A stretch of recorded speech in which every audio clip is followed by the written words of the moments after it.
bentar. Udah, Nov.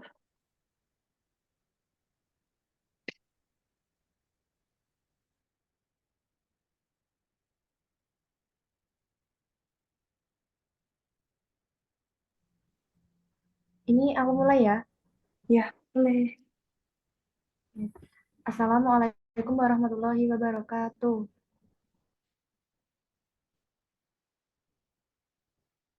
Sebelumnya kami dari kelompok 3 izin mempresentasikan hasil diskusi kelompok kami mengenai dimensi strategi.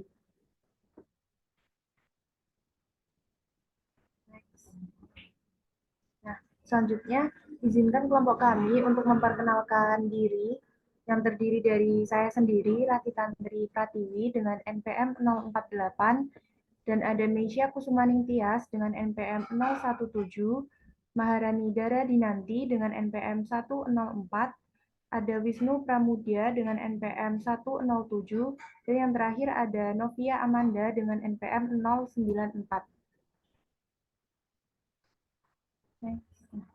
Oke, selanjutnya 4 prasyarat utama untuk sukses dalam mengembangkan, menerapkan, dan mengendalikan strategi perusahaan.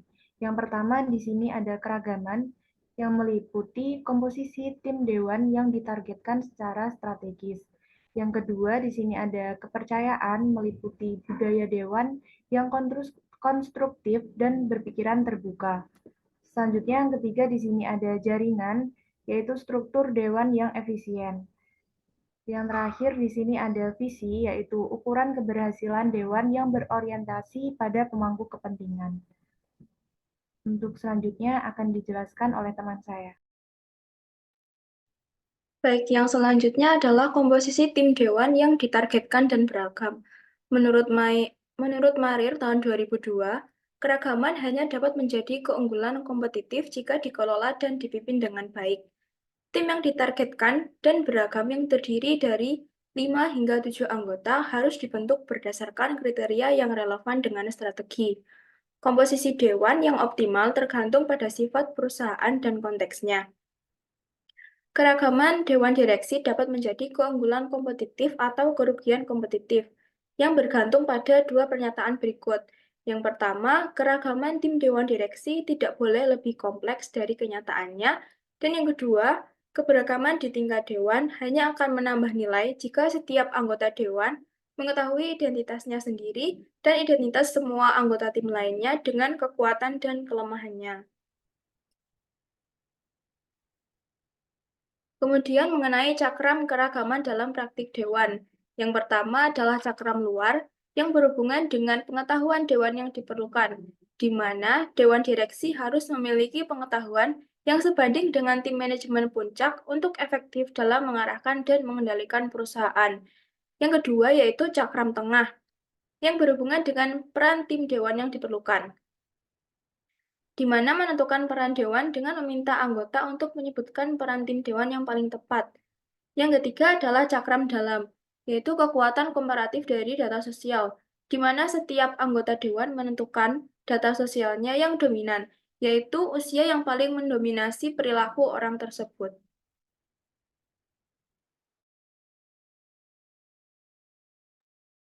Selanjutnya yaitu contoh penerapan instrumen ini pada komposisi dewan direksi sebuah perusahaan internasional dengan menggunakan perangkat keragaman dewan. Yang pertama yaitu ada komposisi yang ditargetkan berdasarkan pengetahuan dewan. Menetapkan pentingnya berbagai bidang kompetensi dan tingkat kepuasan terhadap dewan yang ada, menurut para anggota dewan, tim manajemen puncak, dan pemegang saham utama. Yang kedua yaitu ada komposisi yang ditargetkan berdasarkan peran dewan direksi. Pentingnya bagi anggota dewan untuk memahami kekuatan dan kelemahan mereka terkait dengan peran-peran dewan, serta kesadaran akan kekuatan dan kelemahan rekan-rekan dewan mereka.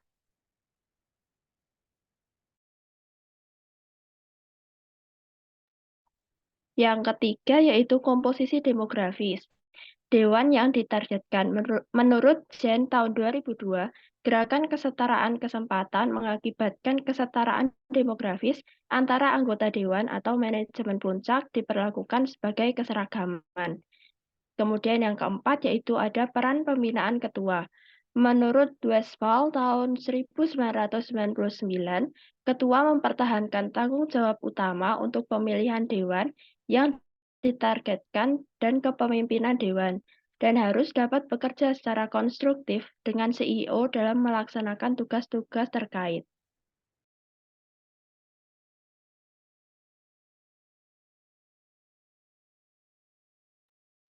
Selanjutnya yaitu budaya kepercayaan yang kritis namun konstruktif.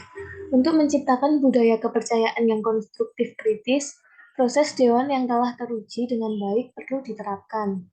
Menurut Finkelstein dan Moni 2003, mengembangkan pedoman berikut berdasarkan studi empiris. Tujuan pertama yaitu terlibat dalam konflik yang konstruktif.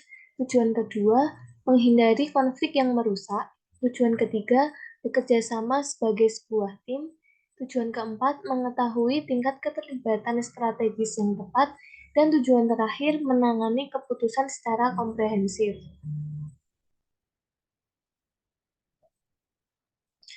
Selanjutnya yaitu struktur dewan jaringan.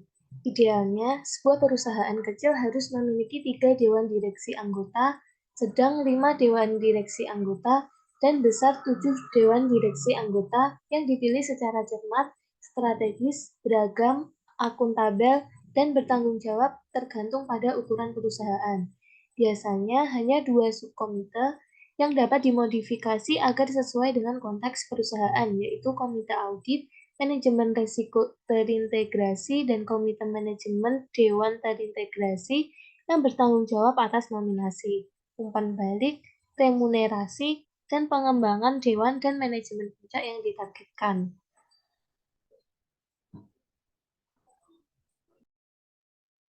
Baik, selanjutnya yaitu ukuran keberhasilan dewan yang berorientasi pada pemangku kepentingan. Inisiasi strategi dan pengembangan ukuran keberhasilan memerlukan keterlibatan dewan dan manajemen puncak responsif didasarkan pada pendekatan W, yaitu ketua dapat memainkan peran kunci dalam memenuhi pemikiran seperti itu dan memberikan dorongan untuk mengubah inisiatif.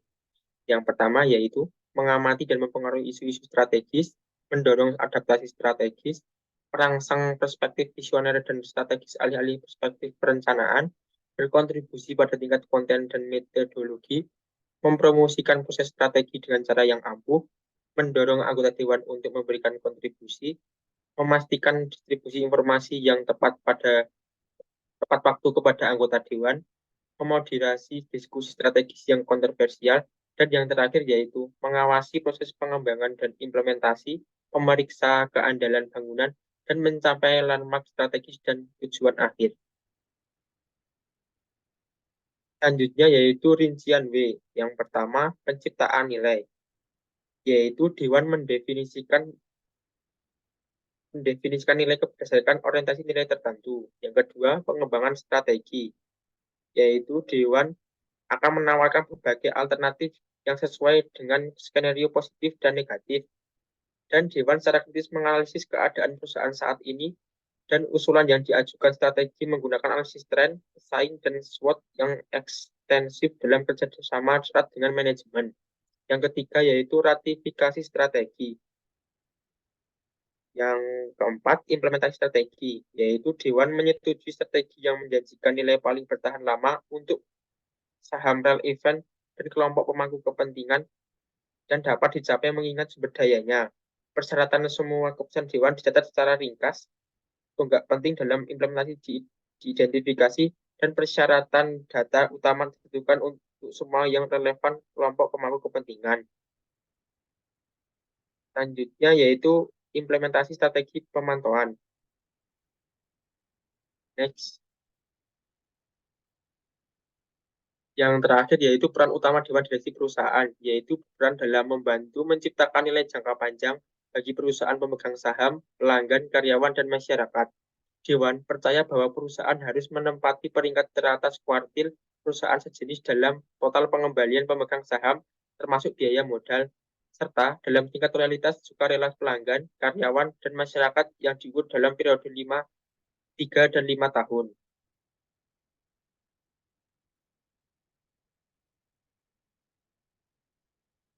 Demikian tadi presentasi dari kelompok 3. Kurang lebihnya mohon maaf. Semoga bermanfaat. Wassalamualaikum warahmatullahi wabarakatuh. Waalaikumsalam warahmatullahi wabarakatuh.